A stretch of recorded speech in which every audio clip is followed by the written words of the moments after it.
Greetings, this is Christine Van Pelt on Gibson County, Indiana, continuing with Brent Allen Winters' Declaration of 76, United States Constitution, a common lawyer comments, clause by clause.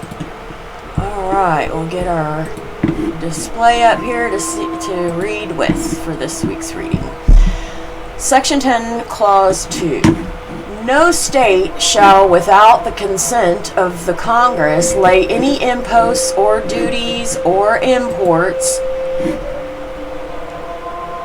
duties on imports or exports, except what may be absolutely necessary for executing inspection laws, and the net produce of all duties and imposts laid by any state on imports or exports shall be for the use of the Treasury of the United States, and all such laws shall be subject to the revision and control of the Congress. Comment. Without the consent of Congress, no state can tax goods entering or leaving its borders, save for small fees, absolutely necessary to cover any cost of inspection. The framers knew that if the states were to lay imposts or duties on imports or exports, the regular natural flow of commerce between the states will halt, and therefore barred them from doing so. Further, any surplus left over after paying costs of state inspections must go to the Treasury of the United States. To ensure this result, the people of the United States, by this clause, allot to Congress ultimate control of state duties on imports or exports, subjecting all such laws to Congress's ever possible revision and control. The Treasury of the United States in this clause is the only department of the general government our Constitution mentions. Section 10, Clause 3. No state shall, without the consent of Congress, lay any duty of tonnage, keep troops or ships of war in time of peace, enter into any agreement or compact with another state or with a foreign power, or engage in war, unless actually invaded or in such imminent danger as will not admit of delay. Comment. This clause bars any of the several states from entering a confederation with any foreign power. The phrase embraces everything from nations to religious hierarchies, or with any of its sister states without the consent of Congress. This clause applies the Christian just war tradition to the states, limiting their war powers to defense against aggressors, forbidding any state to keep regular troops or warships in peacetime without the consent of Congress. Further, our Constitution empowers only the general government to send military expeditions beyond the United States borders. Under this clause, a state can invade another country without Congress's consent only when actually invaded by that country or its allies, or when imminent danger, as will not admit delay, demands. Commander of the Tennessee militia, Andrew Jackson, acting under authority of this clause, invaded Spain's territory of Florida without Congress's consent. Article 2, Section 1, Clause 1. The executive power shall be vested in a President of the United States of America. He shall hold his office during the term of 4 years, and together with the Vice President chosen for the same term be elected as follows. Comment. The President's executive power is the power to enforce the laws and treaties of the United States. His tools for this day are the armed forces of the United States and the militia called out. Because his enforcement duties require more resources than the other two branches of government, most federal employees are under direction of the executive branch, the President. Simply put, our Constitution gives the President a near monopoly of force, limited only by the other two branches of objections of words and the militia's convictions or lack thereof. As a constitutional rule, however, the President has authority only over navigable waters, on the high seas, within the United States territories and the District of Columbia, federal lands and enclaves within the states, such as federal courthouses, post offices, and military bases. Section 1, Clause 2. Each state shall appoint in such manner as the legislature thereof may direct a number of electors equal to the whole number of senators and representatives to which the state may be entitled in the Congress, but no senator, representative, or person holding an office of trust or profit under the United States shall be appointed an elector. Comment: the framers knew that England's lack of agreed qualifications for kinship and a fixed process for transfer of executive power had fomented havoc of war within, opening her to attack from without. Thus, Article 2 focuses on qualifications for the office of president, who can be chosen and how, and the process of transferring presidential power, when, where, and how he is to be given power. Thus, this clause establishes the Electoral College, a group of people chosen in each state by the people of each state in the manner each state legislature directs for the choosing of the president. Nowadays, all states provide that the voters choose these electors, who in turn elect the president and vice president. Section 1, Clause 3. The electors shall meet in their respective states and vote by ballot for two persons, of whom one at least shall not be an inhabitant of the same state with themselves. And they shall make a list of all the persons voted for, and of the number of votes for each, which list they shall sign and certify, and transmit sealed to the seat of the government in the United States, directed to the President of the Senate. The President of the Senate shall, in the presence of the Senate and House of Representatives, open all the certificates, and the votes shall be counted. The person having the greatest number of votes shall be the President. If such number be a majority of the whole number of electors appointed, and if there be more than one who have such majority and have an equal number of votes, then the House of Representatives shall immediately choose by ballot one of them for president, and if no person have a majority, then from the 5 highest in the list, the said House shall in like manner choose the president.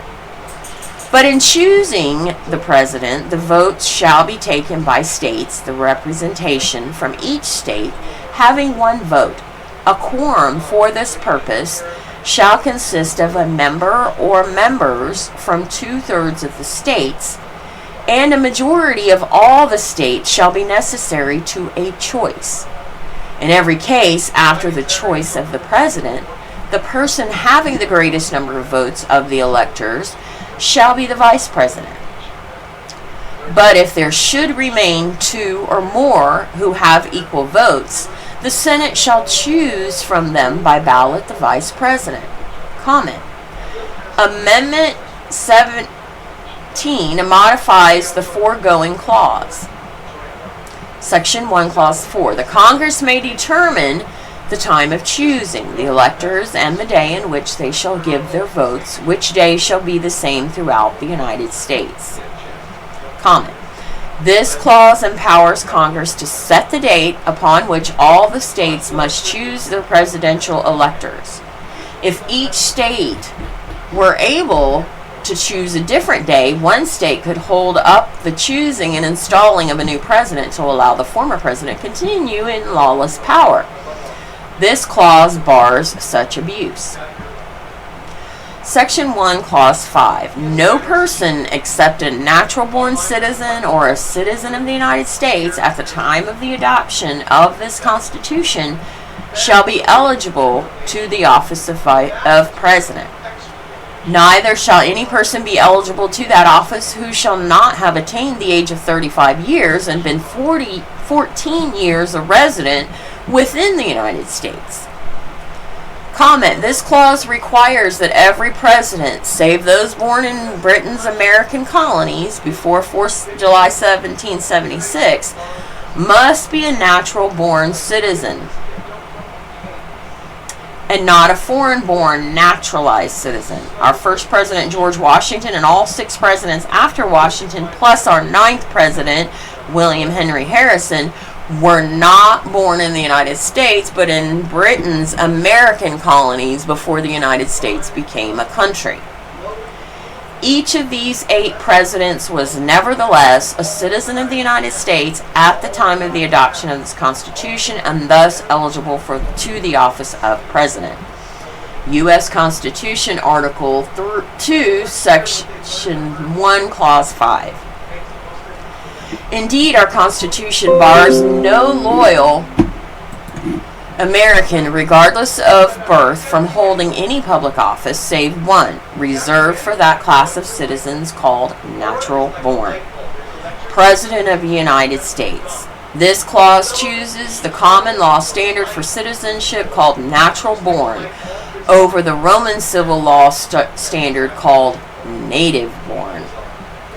The common law standard is of the laws of nature, which govern the world's few common law countries. The civil law standard is from the old Roman code, which still blankets the globe. Common law says every child whose natural parents, plural, are citizens is a natural-born citizen. Civil law says that regardless of the parent's citizenship, a child born on the sovereign soil is the sovereign subject forever. Our Constitution, being a brief of common law principles, rests on the following first principle. A natural-born citizen would receive only a single natural loyalty from both parents. Further, no foreign state could claim his loyalty. Our common law follows the laws of nature. A child follows his parents. If the parents are split in their loyalties, the child will split in loyalty to America. At common law, the nomenclature of which the framers were familiar, children born in a country of parents who both were its citizens became upon their birth citizens also. These were natural-born citizens. Minor v. Happersett, 1874, U.S. v. Wong Kim Ark, 1898, did not overturn this South Connecticut definition of natural-born citizen. And pardon if I did not define that correctly. SCT, I'm not sure what that means. Maybe Southern Connecticut, but I would think that was something different. Or Southern Court, definition of natural-born citizen. Simply put, our Constitution requires that both parents of every president after William Henry Harrison must be an U.S. citizen at birth. Born of parents both being U.S. citizens and born within the territorial jurisdiction of the United States. So then Obama failed that test. And how many living men and women along the way allowed him on the ballot? If it becomes clear that the man living in the White House is not a natural-born citizen, both of his parents not having been U.S. citizens when he was born, the people must forthwith demand his removal. The House of Representatives must impeach him, and the Senate must try him for his crime, defrauding Americans in high-handed defiance of our Constitution. See U.S. Constitution, Article 2, Section 4, Clause 1. Our Constitution, by requiring each candidate for president to have been 14 years a resident within the United States, doubles the number 7, denoting double satisfaction of the residency requirement. Since time out of memory, the number 7 and its multiples has signified satisfaction, i.e., a fulfilling. Our Constitution also excludes every 7th day, Sundays, from the count of 10 days, triggering the President's pocket veto of legislation. See U.S. Constitution, Article 1, Section 7, Clause 2. In addition, this clause's natural-born requirement for presidents rejects the Normans' attempts to establish an hereditary kingship and the foreign kings it can and did bring to power by blood descent, and reestablishes England's pre-Norman Anglo-Dane standard for executive power. Always from among the country's kith and kin, but never by strict inheritance. In fact, our English word king is akin to the Anglo-Saxon words kind, kith, and kin, bespeaking the common law's threshold qualification for an Anglo-Saxon king.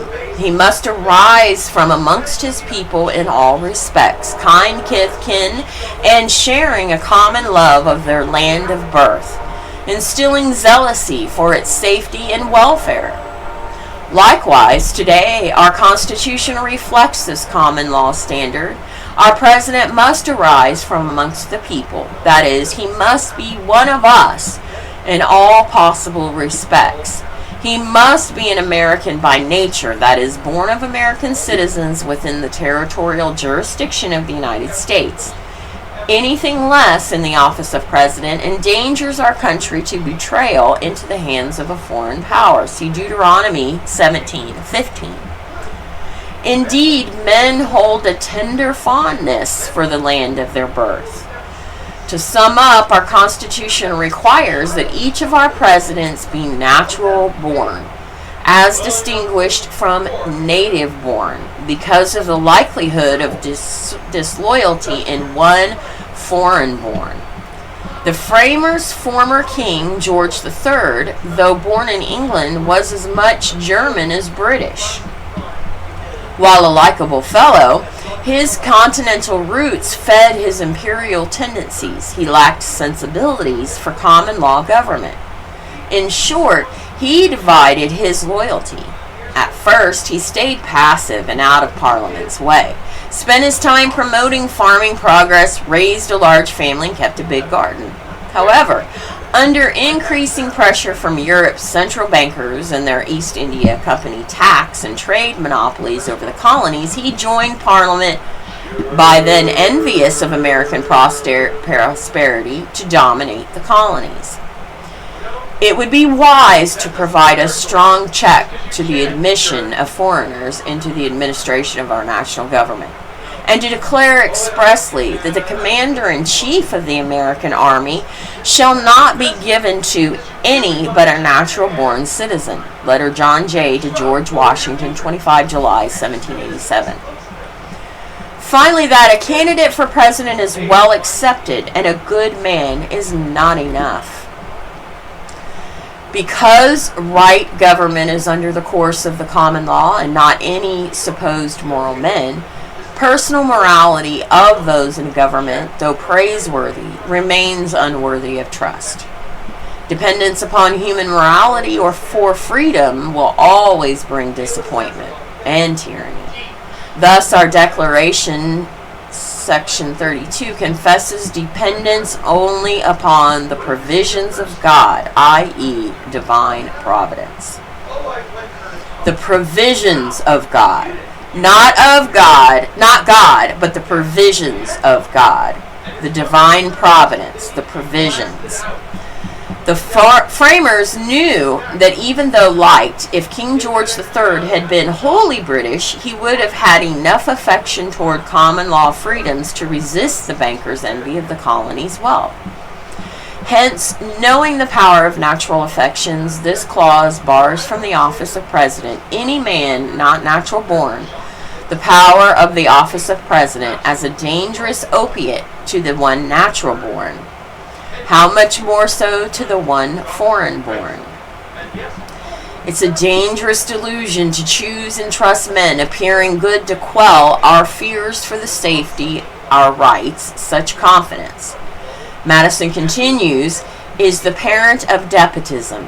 Free government is founded in jealousy, zeal for freedom, and not in confidence of any man or men. James Madison.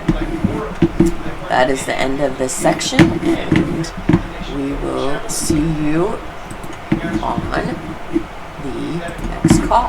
Peace and love.